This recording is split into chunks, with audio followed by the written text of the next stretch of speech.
자, 오늘은 오후 예배를 6월절 신앙의 메시지라고 하는 제목으로 말씀을 증거해 보고자 합니다. 국내외 멀리 있던 가족이 함께 모여서 예배드리고 맛있는 음식을 먹으며 교제한다는 것은 하나님 우리에게 주신 선물입니다. 이거 이상의 선물이 사실 없습니다. 그러면 이런 질문을 우리가 던질 수가 있습니다. 왜 우리는 명절을 맞이하여 고생하면서 고향을 방문할까?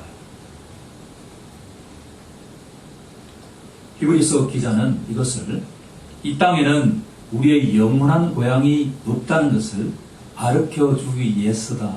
아멘. 히브리서 11장 10절에 보면 이 사람은 다 믿음을 따라 죽었으며 약속을 받지 못하였으되 그것들은 멀리서 보고 환영하며 또 땅에서는 외국인과 나그네임을 증언하였으니 그들이 이같이 말하는 것은 자기들이 본향 찾는 자임을 나타내미라. 아멘. 성경이 말하는 인간은 본향 찾는 자입니다. 저희 본향은 대구이지만 사실은 저 천국이 우리의 본향인 줄로 믿습니다. 아멘. 인간에게는 귀소 본능이 있다고 성경은 알려줍니다. 그들이 이제는 더 나은 본향을 삼아니 곧 하늘에 있는 것이라. 우리가 명절 때마다 고향을 방문하는 것은 이 땅에는 우리의 영원한 고향이 아니고 저 천국에 우리의 본향이 있다는 것을 하나님이 가르쳐 주신다라고 합니다. 우리 모두 저 천국을 사모하면서 이 땅에서 열심히 성실하게 살아가기를 간절히 소망합니다.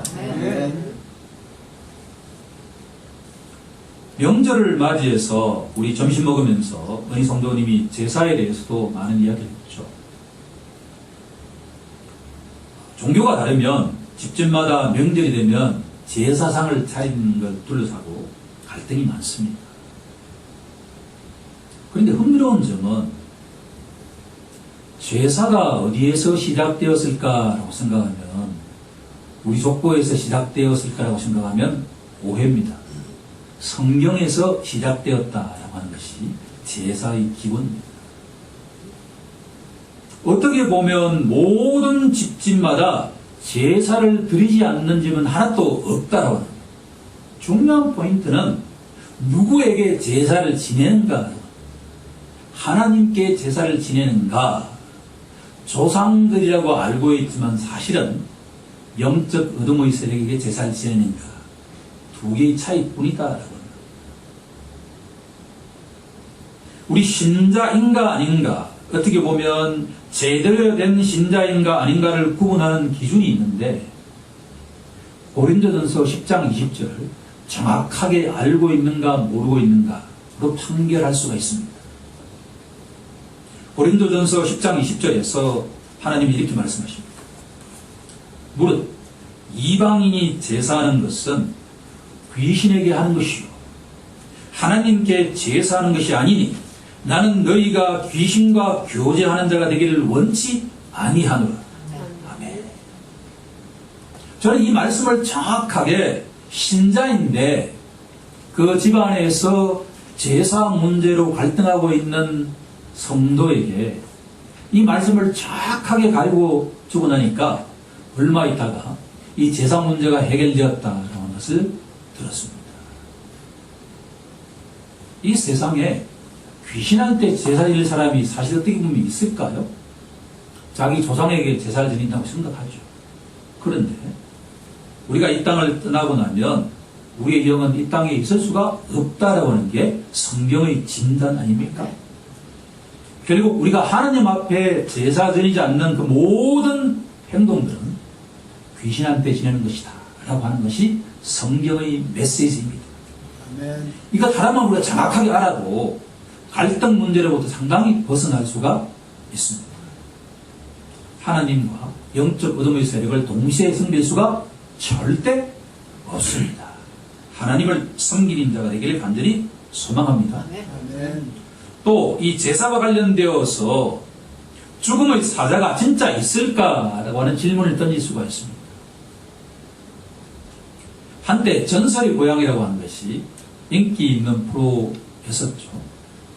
여름이 되면 으시으시한 것 같은 드라마를 보면서 시원함을 느끼기도 했지만 거기서 항상 공통적으로 나타나는 것은 어느 집에 갑자기 죽음의 사자가 찾아와서 그 사랑하는 아이를, 배우자를 데려고 하는 그와 같은 이야기가 많이 나옵니다.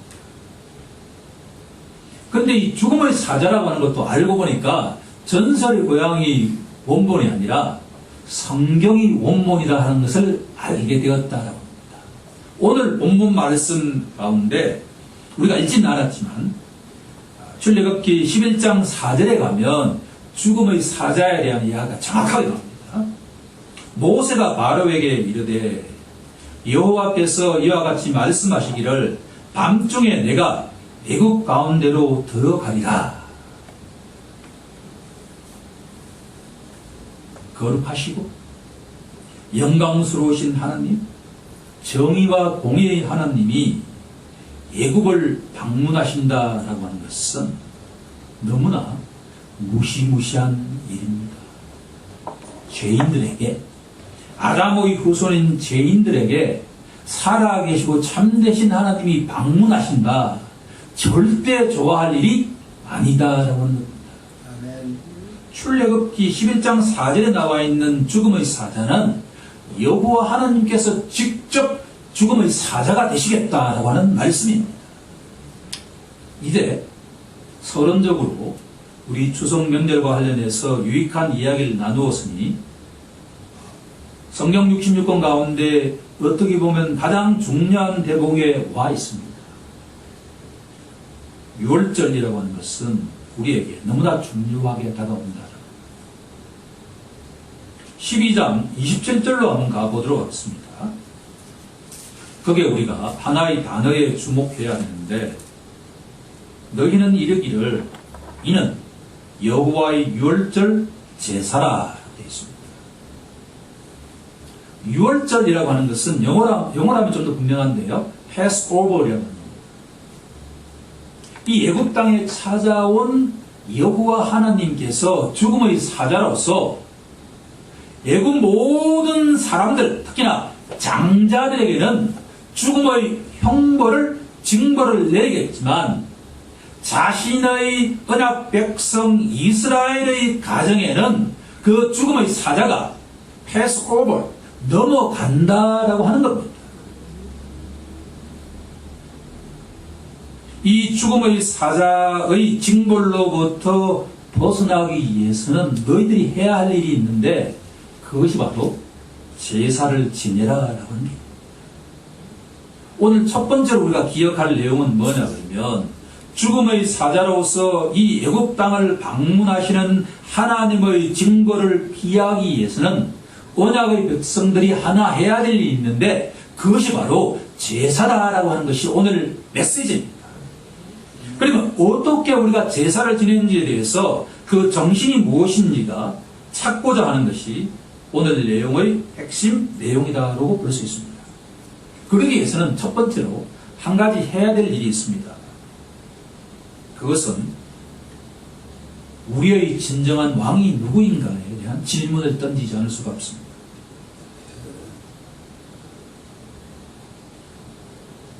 출애굽기에 나와 있는 내용 가운데 눈에 보이는 바알 왕이 우리의 진정한 왕인가? 하지만 눈에 보이지 않지만 살아계시고 참되신 하나님이 우리의 진정한 왕인가에 대한 선택 문제가 이 출애굽기 전체, 성경 전체에 깔려있다 해도 과언이 아닙니다. 고린도후서 4장 18절은 이렇게 선포하고 있습니다. 우리가 주목하는 것은 보이는 것이 아니요 보이지 않는 것이니, 보이는 것은 잠깐이요 보이지 않는 것은 영원함이라. 아멘. 너희들이 신자라면 너희가 주목하는 것은 무엇이냐라고 하는 겁니다. 눈에 보이는 것에 주목하느냐, 눈에 보이지 않는 것에 주목하느냐라고 합니다. 바로 왕은 눈에 보입니다. 하나님은 눈에 보이지 않습니다. 세상 사람들은 눈에 보이는 바르왕에 주목하지만 신자라면 눈에 보이지 않지만 살아계시고 지금도 함께 하시는 하나님께 주목하라고 하는 것이 성경의 일관된 메시지입니다. 아멘. 만약에 우리가 하나님께서 눈에 보이지 않지만 살아계시고 참되신다라고 하는 것을 우리가 고백한다고 한다면 하나님의 말씀은 절대 땅에 떨어질 수가 없다라고 합니다. 하나님이 말씀하시면 그대로 성취되는 것이 성경의 메시지입니다. 시편 33편에서 기자는 이렇게 고백하고 있습니다. 그가 말씀하심에 이루어졌으며 명령하심에 경고히 섰도다. 출애굽기 11장에서 10번째 재앙, 곧 처음 난 것의 죽음을 경고하고 있습니다. 성경책을 보시면 11장 제일 위에 제목이 처음 난 것의 죽음을 경고하다라고 되어 있습니다. 애굽에 있는 모든 사람들의 장자와 짐승의 초태생이 모두 하나도 예외 없이 죽음을 당하게 된다라고 하는 것이 10번째 재앙의 핵심 내용입니다. 따라서 애굽 전역은 울음바다가 된다라고 하는 겁니다. 지금은 핵가족 시대이기 때문에 집에 아이들이 하나 둘 뿐이기 때문에 장자라고 하는 것이 의미가 없지만 우리 장로님이나 집사님 세대의 경우에는 대가족 시대에는 장자가 얼마만큼 중요한 역할을 했는가를 알 수가 있습니다. 그렇게 아들, 딸들이 많아도 어머니 눈에는 그 장자만 보인다는 것 아닙니까?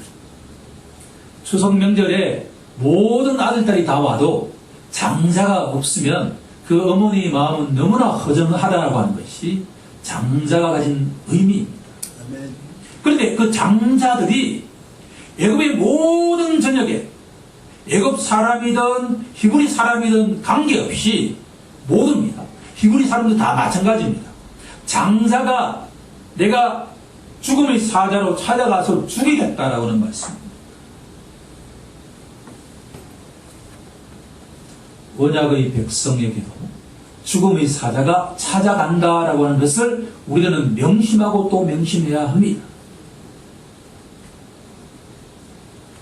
그런데 하나 주목해 봐야 될 것은 뭐냐 그러면 하나님께서 이 언약의 백성들은 구별하시겠다라고 하는 말씀입니다. 우리가 잘 알고 있는 것처럼 로마서 6장 23절에서는 뭐라고 선포하고 있습니까?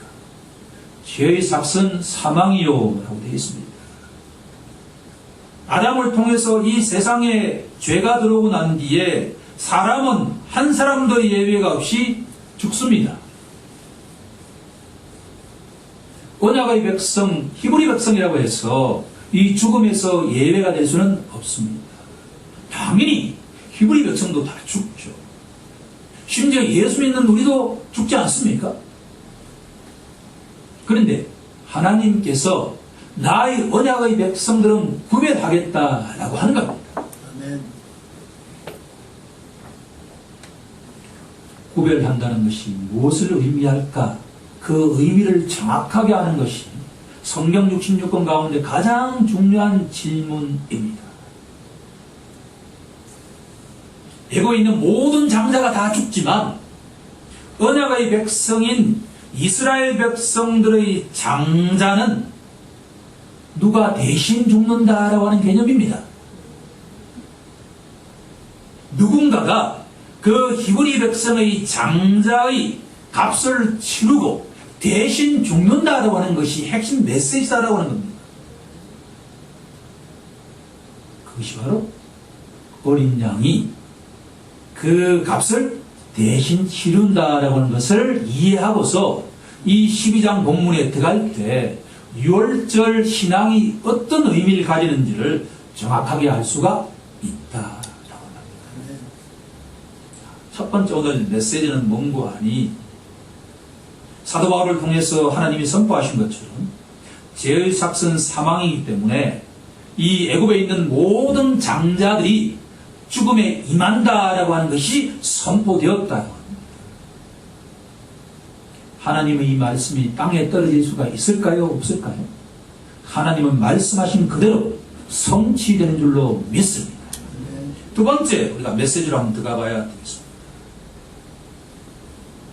신앙의 본질은 무엇일까라고 질문한다면 믿고 의지하는 것입니다. 그런데 믿고 의지한다는 것을 다른 말로 표현해 보면 순종하는 것입니다. 아멘. 우리가 야고보서 등에 보게 되면 행함이 없는 믿음은 죽은 것이다, 이런 말씀을 선포하지 않습니까? 루터 같은 사람은 처음에 이 야고보서 같은 경우에는 우리 성경 속에 넣어서는 안 된다라고 하는 주장을 하기도 했습니다. 그런데 루터가 오해한 것입니다. 만약 우리가 로마서는 오직 믿음으로 하나님께 의롭다고 선포된다라고 하는 이신칭의 교리구만 있다고 한다 그러면 그것은 로마서를 오해하는 것입니다. 로마서는 처음과 끝이 믿고 순종한다라고 하는 것이 선포되고 있다라고 하는 겁니다. 함께 한번 찾아보도록 하겠습니다. 로마서 1장 5절을 한번 가보겠습니다. 이것은 너무나 중요한 말씀이기 때문에 여러분들이 꼭 그 말씀을 암송하기를 간절히 소망합니다. 로마서 1장 5절에 가면 이런 구절이 나옵니다. 그로 말미암아 우리가 은혜와 사도의 직분을 받아 그의 이름을 위하여 모든 이방인 중에서 믿어 순종하게 하나니라고 되어 있습니다. 사도 바울은 믿음과 순종을 절대로 분리시키지 않는다라고 하는 겁니다. 우리가 예수님을 믿는다라고 한다면 그것은 예수님 말씀대로 순종한다라고 하는 게 전제되어 있다라고 하는 겁니다. 아멘. 로마서 제일 마지막 장인 16장으로 한번 가보도록 하겠습니다. 16장 26절에 가면 다음과 같은 구절이 나옵니다. 모든 민족이 믿어 순종하게 하시려고 알게 하신 바라고 하는 말씀이 나옵니다. 여기서도 믿고 순종하게 하는 것이다 라고 되어 있습니다. 사도 바울은 너무나 정치한과 같은 지성적인 사람입니다.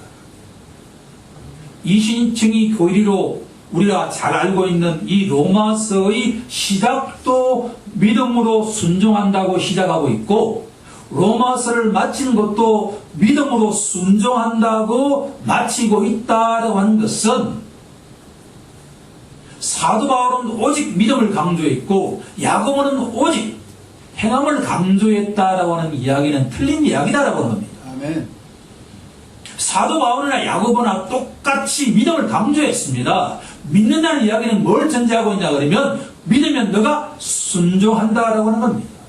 만약 우리가 말씀을 믿지 않는다고 한다면 순종할 수가 없죠. 그런데 신자가 순종하지 않는다라고 하면 그 믿음을 점검해야 된다라고 하는 겁니다. 믿음이 있다고 하면서 하나님 말씀대로 살려고도 하지 않는다라고 한다면 그것은 믿음이 있다고 할 수가 없다라고 합니다. 아멘. 오늘 제가 설교 제목을 6월절 신앙이라고 하는 것도 같은 맥락을 갖고 있다라고 하는 겁니다.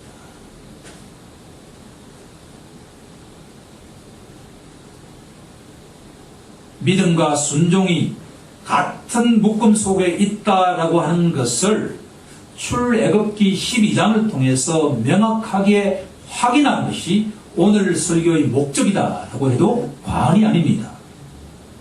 한 가지 우리가 기억해야만 하는 것은 하나님께서는 9가지 재앙을 언약의 백성들에게 구체적인 행동을 요구하지 않으셨다라고 합니다.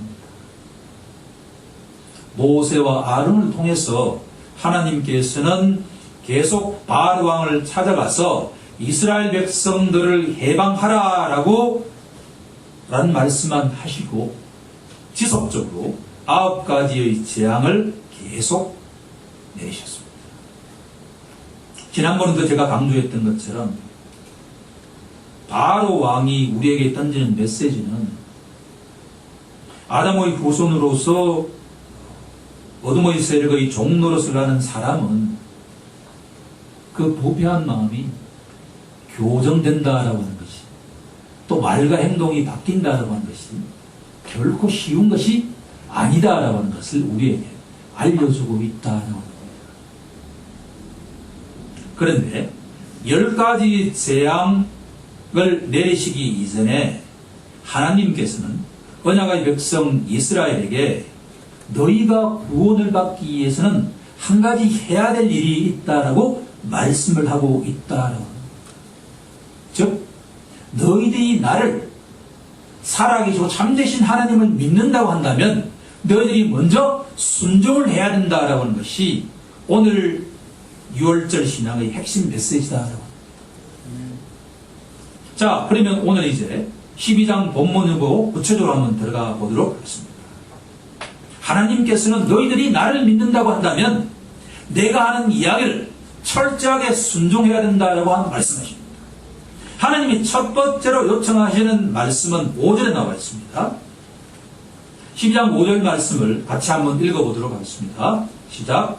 너희 어린 양은 흠 없고 1년 된 수컷으로 하되 양이나 염소 중에서 취하고.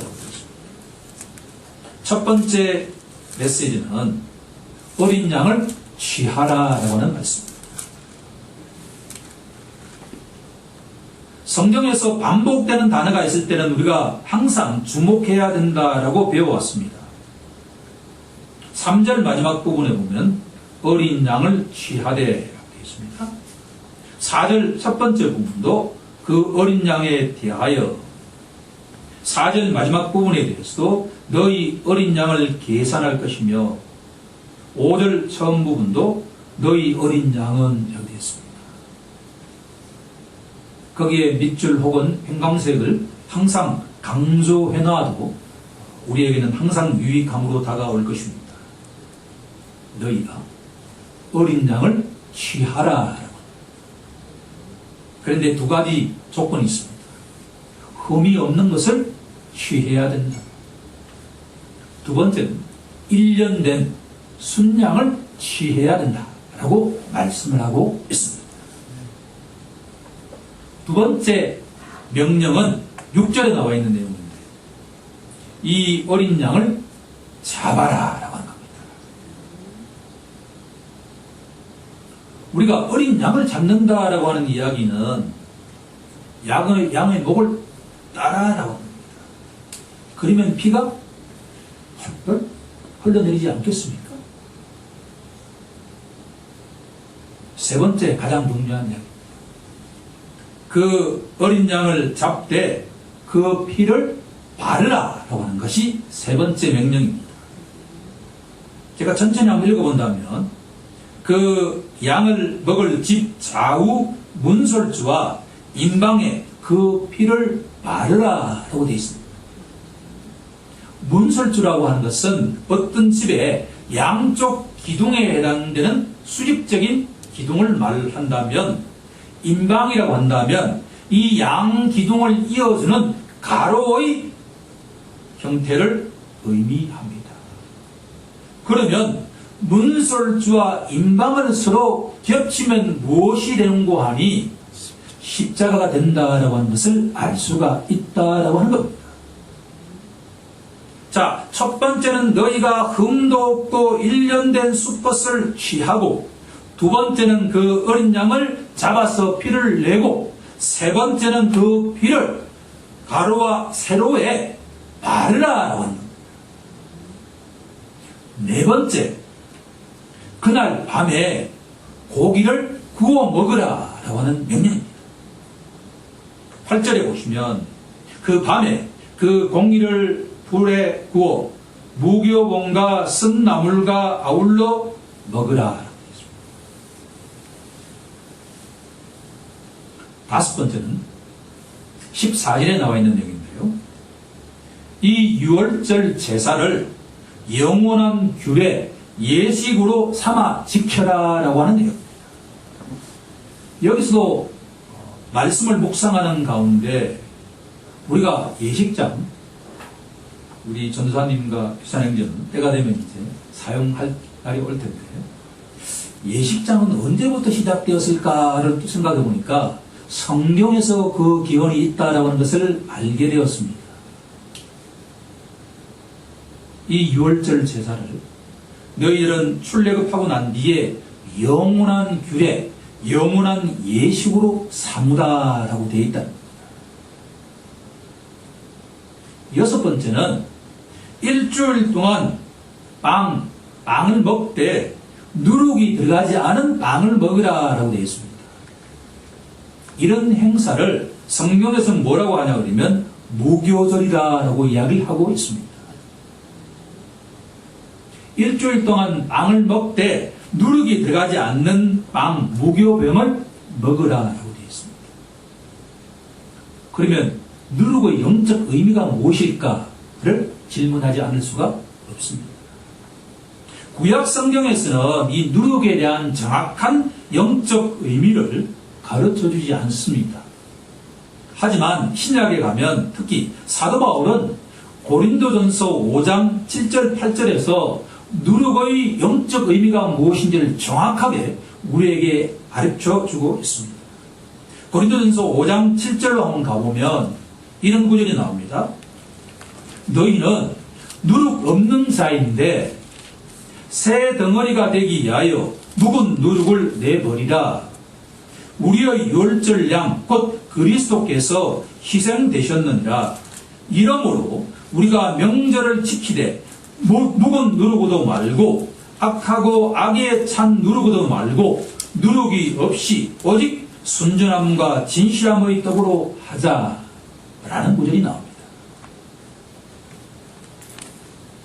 따라서 이 사도 바울이 고린도전서 5장에서 누룩의 실체가 무엇인지를 정확하게 가르쳐 주기까지는 언약의 백성들과 신약의 백성들은 누룩이 어떤 의미를 갖는지를 정확하게 알지 못했다. 단지 누룩은 부정적인 의미로 사여져 갖고 있다는 것을 알게 되었습니다. 그러면 누룩이라고 하는 것은 사도 바울을 통해서 악의와 악독이라고 하는 의미로 해석한다면 누룩이 없다라고 하는 것은 순전함과 진실함이 있다고 정의할 수가 있다. 그러니까 일주일 동안 누룩이 없는 빵을 먹어라라고 하는 것은 너희들이 악의와 악독을 버리고 하나님의 백성으로서 순전함과 진실함을 가지라라고 하는 의미로 요약 정리할 수가 있다라고 하는 것입니다.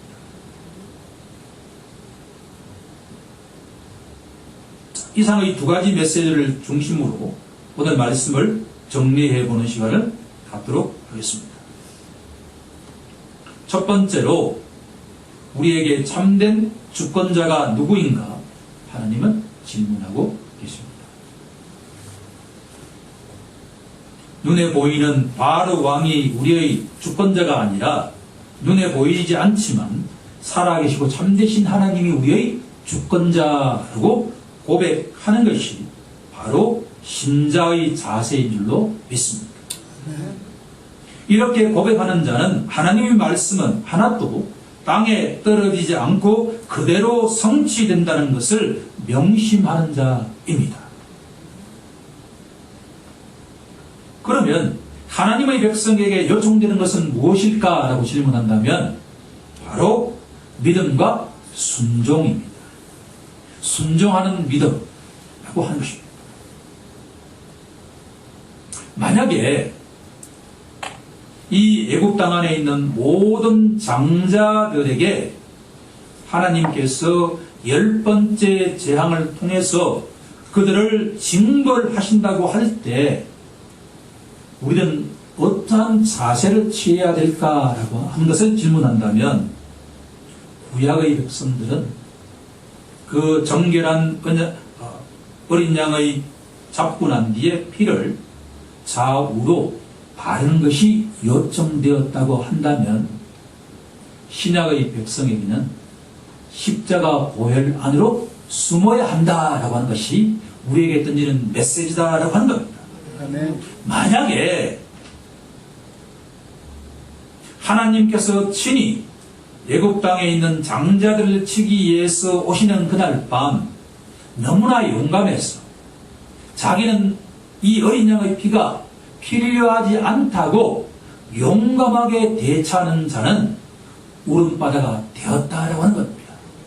그러면 이것이 우리에게 던지는 메시지가 무엇인가라고 질문한다면 신약의 백성들은 누구를 기다리고 있는가 하면 때가 되면 예수님께서 그렇게 사랑과 은혜가 풍성하신 예수님께서 심판주로 이 땅에 재림하실 날을 기다리고 있다라고 하는 겁니다. 역시 주님은 그때 죽음의 사자로 이 땅에 오실 것입니다. 그럴 때 너무나 용기가 강해서 나에게는 어떠한 십자가도 필요 없다고 소리치는 가정에는 그 모든 가정의 가족들이 울음바다가 될 것입니다. 그것은 울음바다가 되는 것이 아니라 영원한 징벌을 받는다라고 하는 것이 논리적인 개념이죠. 아멘. 하지만 너무나 어리석은 자가 될 것입니다. 신약의 백성 우리에게 요청되는 유일한 것은 이제는 은혜 받을 만한 때요. 너희가 자기의 죄를 고백하고 예수님을 자신의 구세주와 주인으로 영접하려는 복음을 그대로 받아들이고 십자가 안으로 기하는 자만이 주님 재림하시는 심판에서 해방될 수 있다라고 하는 것을 믿는 것입니다. 그런 믿음을 순종하는 믿음이라고 성경은 던지고 있다라고 하는 겁니다. 우리에게 순종하는 믿음이 있다고 하는 것은 이 세상에서 최고의 복 중에 복인 줄로 믿습니다. 아멘. 우리에게 아파트는 너무나 중요합니다. 우리에게 직업은 너무나 중요합니다. 우리에게 배우자도 너무나 중요합니다. 우리에게 가족도 너무나 중요합니다. 하지만 순종하는 믿음이 없는 자에게는 그 모든 것들이 다 물거품이 된다고 하는 것을 우리가 고백해야 될 것입니다. 우리에게는 순종하는 믿음이 있고 그 다음에 그 모든 것들이 있어야만 된다라고 하는 것을 명심하고 또 명심해야 될 것입니다. 아멘. 자, 우리 모두 6월절 어린 양의 핏값으로 구속받고 구원받았다는 것을 기억하길 우리 주 예수 그리스도 이름으로 간절히 축원하옵나이다. 아멘.